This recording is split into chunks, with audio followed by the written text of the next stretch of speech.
চলে এসেছি একটি মোবাইল কিনতে। এছাড়া একটা মোবাইল কিনবো, আবার টকি স্কয়ার আইছি মোবাইল কেনার জন্য। দেখি কি মডেল পছন্দ হয়। মোবাইলের শপে যাচ্ছি আমরা উপরে, তারপরে বোঝা যাবে যে কি অবস্থা।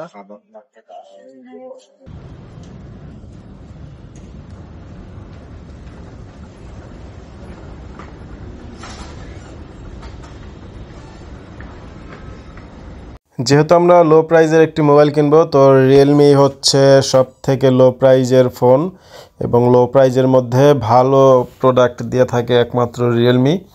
তো রিয়েলমি শোরুমে আমরা ঢুকে পড়লাম। ঢুকেই সবচেয়ে কম দামি যে ফোনটা ছিল সেটাকে আমরা ফলো করলাম। তো দেখি এই মোবাইলটা কি অবস্থা আছে, খুবই কম প্রাইজের। তো আমাদের এটাই পছন্দ হলো, ওটাই নেব। আমাদের রিয়েলমি নোট 60টাই পছন্দ হয়েছে। তো 12,000 টাকা দিয়ে এটা কিনা হলো। এখন এটা হচ্ছে আনবক্সিং করা হচ্ছে।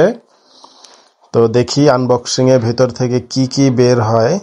তো প্রথমত হচ্ছে মোবাইলটা বের হলো, দারুণ একটি কালারের মোবাইল।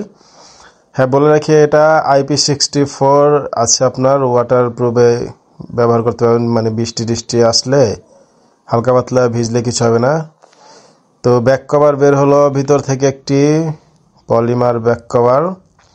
চার্জার আছে হচ্ছে, সাথে থাকে 10 ওয়াটের একটি ফাস্ট চার্জার, এবং আপনি 18 ওয়াট পর্যন্ত এটা ব্যবহার করতে পারবেন।